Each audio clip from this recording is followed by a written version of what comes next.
Muito boa noite a todos os nossos amigos e telespectadores que acompanham o nosso Política em Foco. Hoje estamos estreando um novo espaço aqui, um novo estúdio no Algarve, na cidade de Faro, e tenho o prazer de entrevistar nesse dia importante para a Connect TV o general Hamilton Mourão, senador e ex-vice-presidente da República.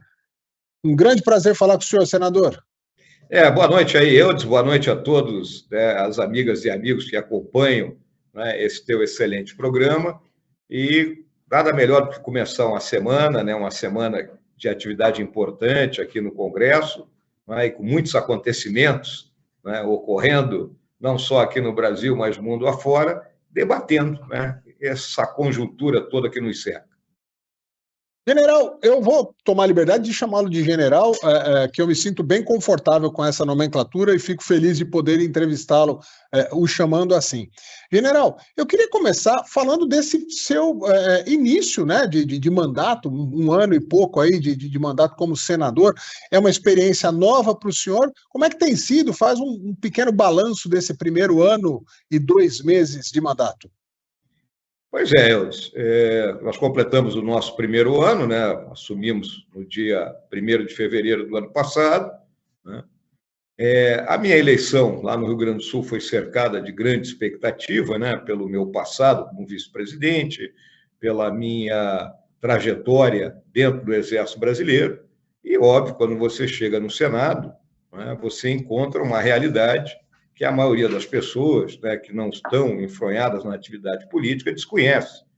Você, para poder fazer com que as suas ideias tenham penetração e que você consiga realmente fazer valer o mandato que o povo lhe deu, tem que saber compor com os diferentes grupos que tem aqui dentro da casa. Há um trabalho silente, contínuo, junto às comissões, dentro do plenário. As pessoas muitas vezes esperam muito discurso, mas discurso é fácil, Tu escreve, vai lá, discurso e pronto. O mais difícil é você realmente apresentar bons projetos e, principalmente, fazer com que esses projetos andem. Então, esse primeiro ano eu utilizei muito para ouvir mais do que falar, para conhecer melhor esse espaço onde eu estou trabalhando, esse ambiente operacional, vou usar uma linguagem militar, totalmente distinto daquilo que eu tinha enfrentado ao longo da minha vida. E agora eu estou me sentindo muito mais confortável para poder cumprir realmente, o mandato que o povo gaúcho me deu. Falando desse início de trabalho, o senhor sentiu alguma dificuldade em lidar com oponentes que, principalmente durante o período do governo Jair Bolsonaro, onde o senhor foi vice-presidente, agrediam diretamente com palavras pesadas? Houve algum desconforto por parte do senhor ou sentiu desconforto por parte desses oponentes que exageravam nas críticas com palavras pesadas, como a gente acompanhou durante os 4 anos? Olha, eu dizer, a crítica, quando você entra na atividade política, ela faz parte, Eu sempre digo que quando eu era militar, da ativa, eu não podia ser vaiado, mas também não podia ser aplaudido. Agora vale tudo, E a gente sempre espera que um adversário político, quando for criticar, faça a crítica de forma objetiva, mas isso não acontece, O que você vê, principalmente, é ofensa, palavras sendo ditas de forma totalmente incoerentes com aquilo que a pessoa quer efetivamente mostrar. A gente se acostuma com essas coisas, A gente se acostuma. Talvez os meus assessores é que fiquem muito mais incomodados do que eu, Eu procuro manter, como dizia um grande amigo, uma olímpica indiferença em relação às pessoas que não sabem fazer uma crítica construtiva. General, o que a gente observou também durante esse primeiro ano de mandato é que algumas pessoas ligadas à direita, vamos dizer, os bolsonaristas mais raiz, em algum momento fizeram críticas, considerando que o Mourão não está fazendo o que a gente esperava, tal. Entre aspas, esse fogo amigo, fogo aliado, dói mais do que o fogo do inimigo? É exatamente muito ligado à tua pergunta anterior, né? Ao longo do próprio governo do presidente Bolsonaro, eu recebi críticas constantes e fortes, né? Desse grupo mais, vamos dizer assim, mais apaixonado, né? Pela sua posição política. Então, eu sou criticado pelos dois extremos, tanto pela extrema-direita como pela extrema-esquerda. A extrema-esquerda quer me prender, né, por eu ser golpista, e a extrema-direita me chama de traidor. Então, é uma situação que a gente tem que ter, vamos dizer assim, convicção nas nossas ideias e convicção, né, e resiliência no caminho que nós estamos seguindo. Muito bem. General, o senhor comentou aí, já, né, falando do ser acusado de golpista, e o Exército Brasileiro, que é uma instituição muito respeitada, sempre que se faz pesquisa, o Exército Brasileiro aparece entre as instituições melhor avaliadas, vamos dizer assim, e neste momento a gente vê o Exército como instituição tomando pancada dos dois lados também. A direita dizendo coisas do tipo, eu vou usar expressões, né? É melancia, que é verdinho por fora, vermelhinho por dentro, esse tipo de coisa, e a esquerda falando que o alto escalão do Exército Brasileiro tentou, juntamente com o presidente Bolsonaro e com a sua equipe, dar um golpe de Estado.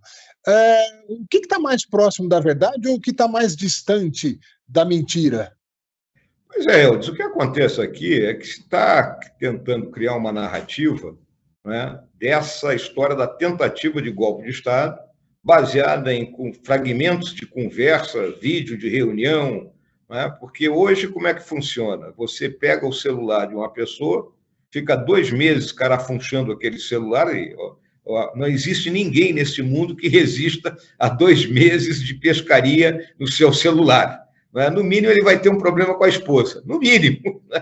Vamos ser aqui mais. Né? Então, faz uma análise dessa e depois começa a liberar esses pequenos trechos, né? Aí joga uns contra os outros, né? Nisso aí, e se tenta criar essa narrativa do golpe. Né? Porque tentaram dar um golpe. Ninguém tentou dar golpe. Quem tentou dar golpe, o último que eu me lembro, foi o Hugo Chávez, em 1992, que pegou a tropa dele, atacou o Palácio Presidencial, atacou a residência do presidente da República, não estava a família do presidente da República lá dentro, gente morreu, isso é tentativa de golpe.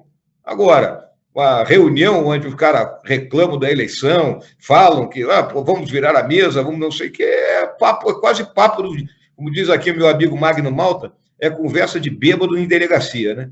É uma coisa desse gênero. E aí se cria, né, essa tentativa de criar essa história toda, essa narrativa, né, para justificar, e aí eu coloco muito claramente, justificar a verdadeira perseguição que vem sendo colocada em cima do presidente Bolsonaro e seus assessores e seu grupo político.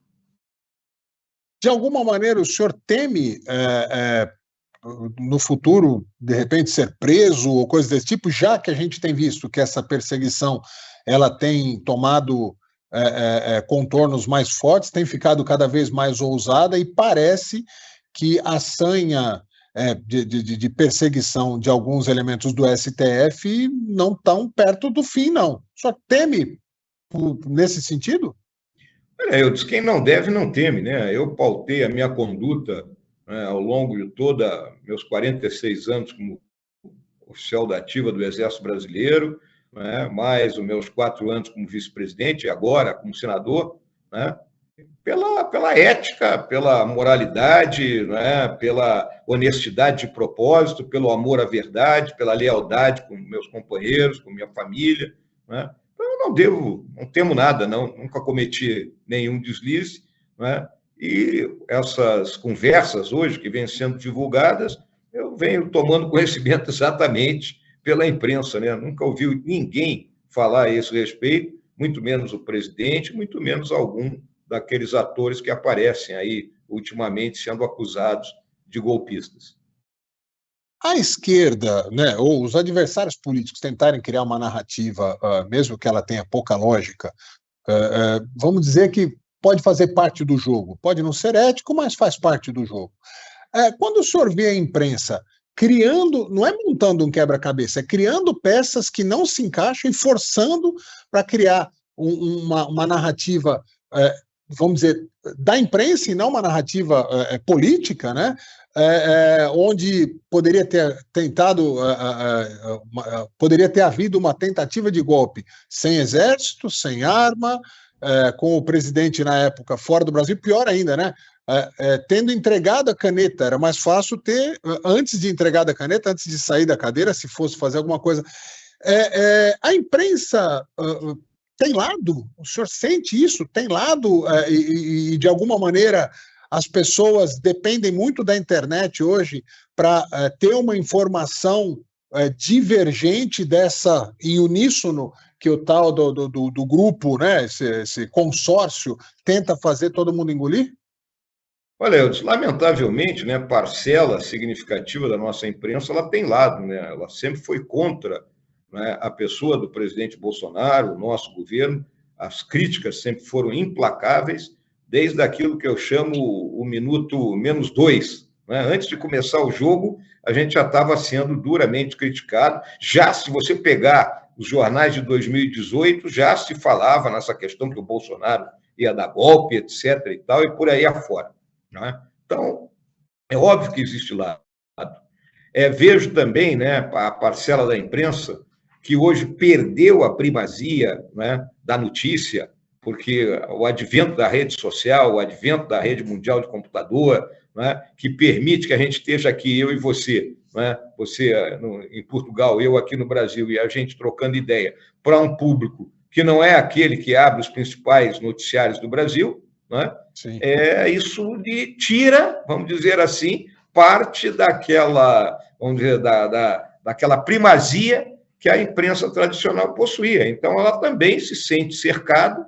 Eu vejo uma rotatividade muito grande, né? Isso aí eu assisti de cadeira como vice-presidente, eu vi aquela garotada que me esperava todo dia ali, dos diferentes, né, veículos de comunicação, e a cada dia trocava. Então, um dia ele estava num, ali 2 semanas ele estava em outro, porque é uma dinâmica muito grande, né? E há uma concorrência, né, enorme hoje, causada por essa revolução nas comunicações.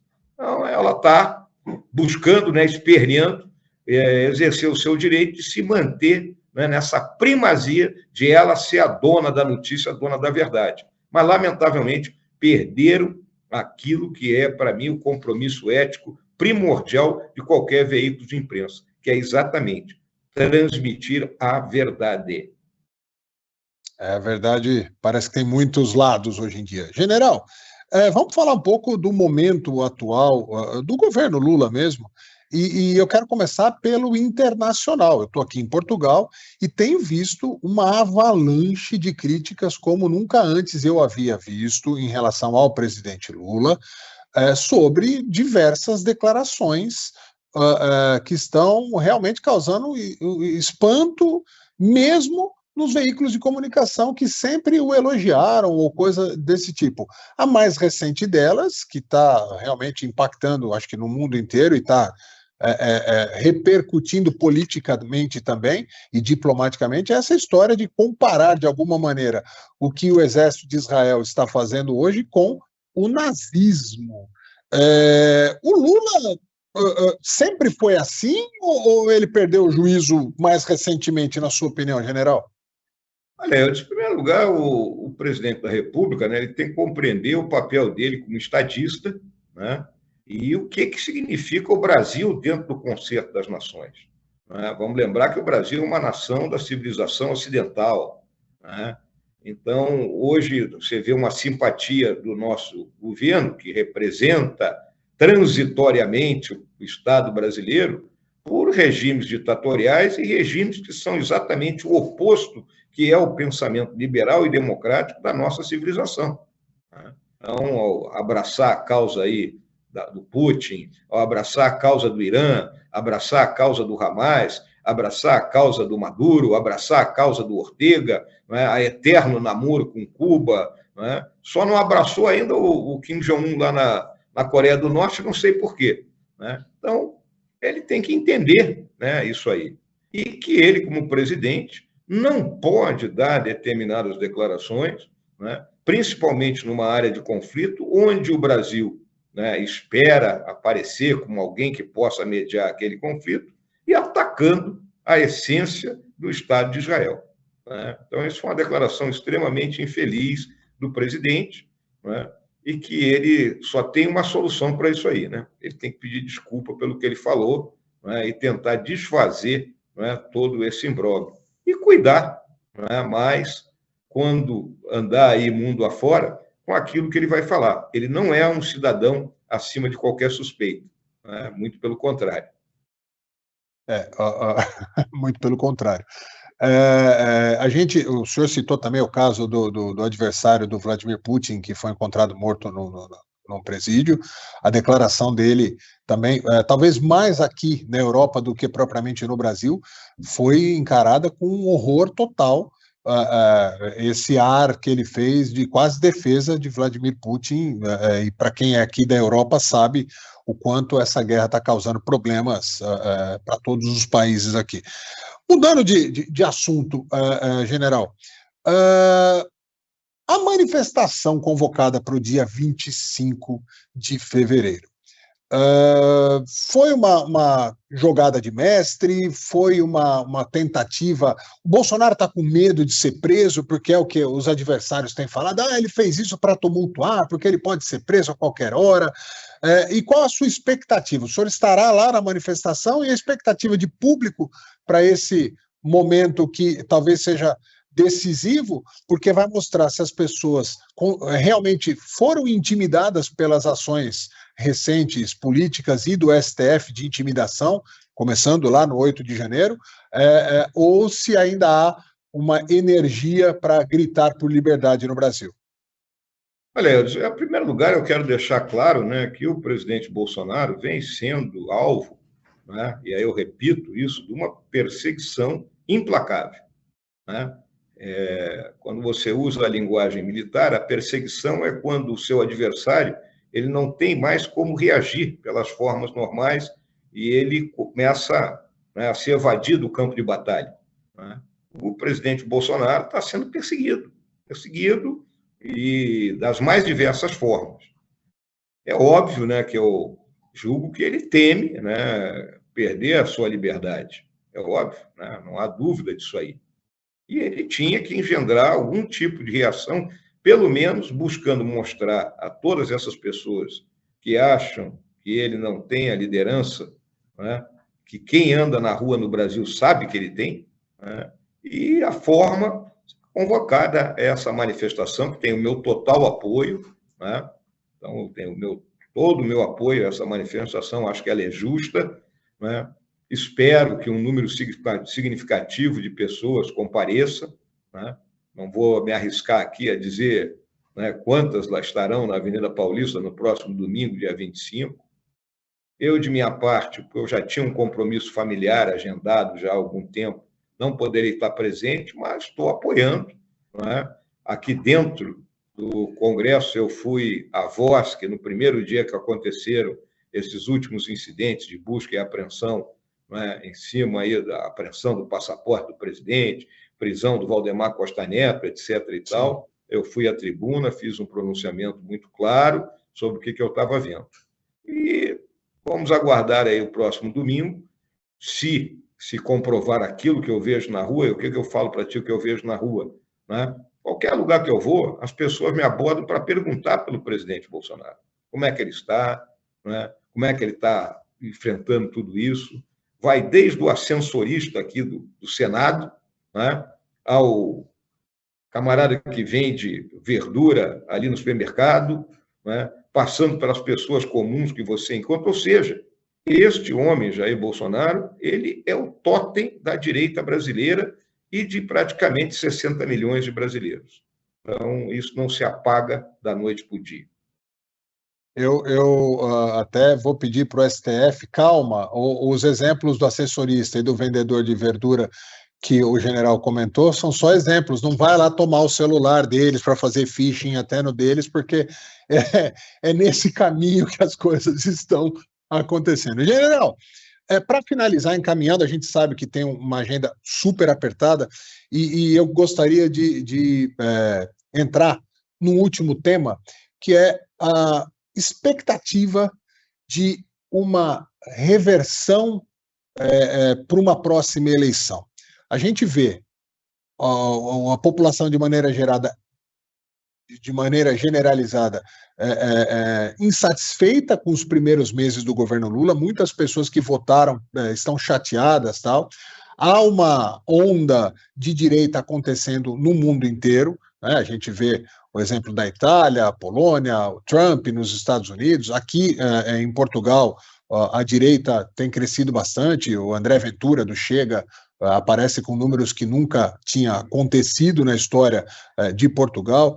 O senhor vê perspectiva de possibilidade real de uma virada democrática nas urnas, ou, de alguma maneira, isso pode ser impedido por tanta pressão e por tanta perseguição? A democracia ganha ou a democracia perde daqui a 2 a 3 anos?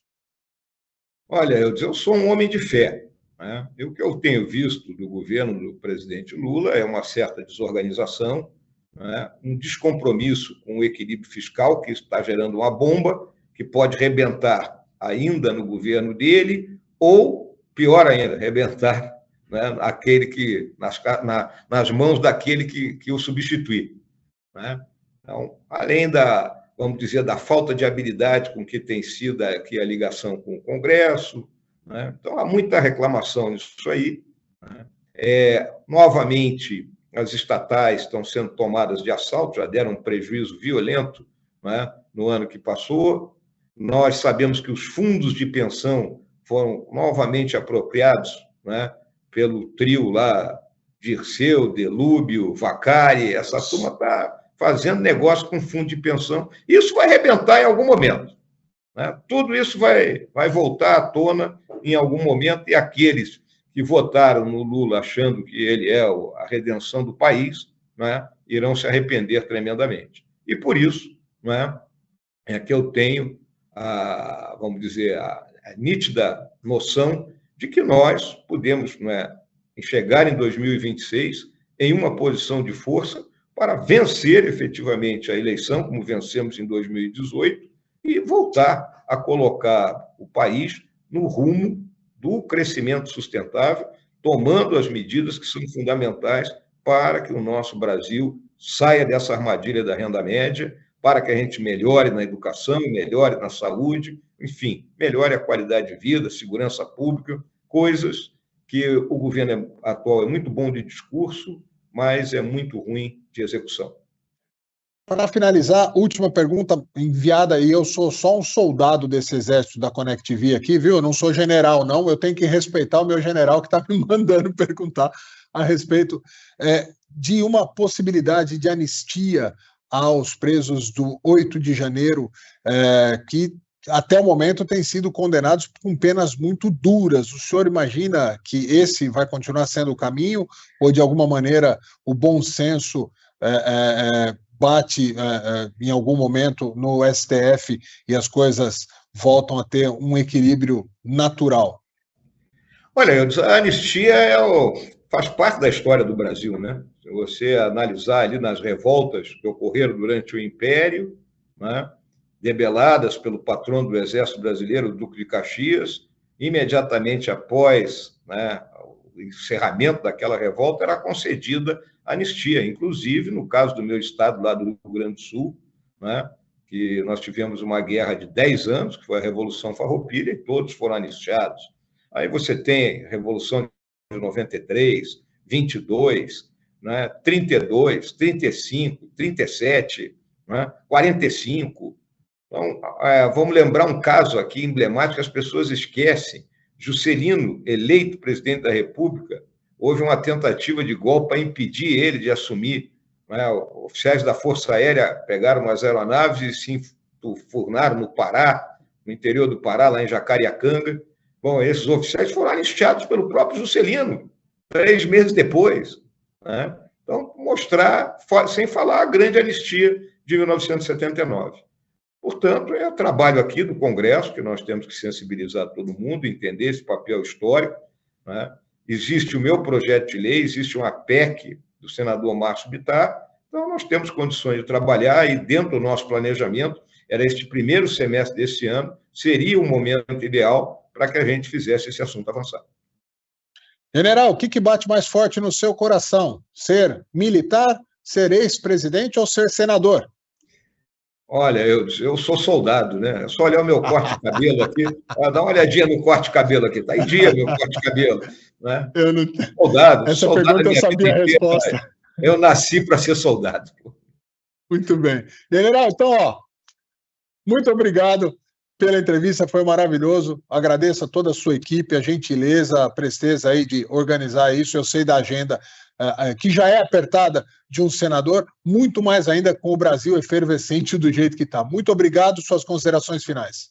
Olha, eu desagradeço aí a oportunidade, eu acho que nós tocamos aqui em vários assuntos de extrema importância, e a mensagem que eu sempre deixo é a mensagem de esperança, a mensagem de que o Brasil é maior do que tudo isso, não é? A verdade irá triunfar e nós vamos conseguir fazer com que esse rio volte ao seu curso normal. Muito obrigado aí, sempre à disposição. Fraterno abraço, boa semana de trabalho aí para ti. Muito obrigado, General Hamilton Mourão nos concedeu essa entrevista. Nós encerramos assim o nosso Política em Foco dessa semana. Continuem conectados com a Conect TV.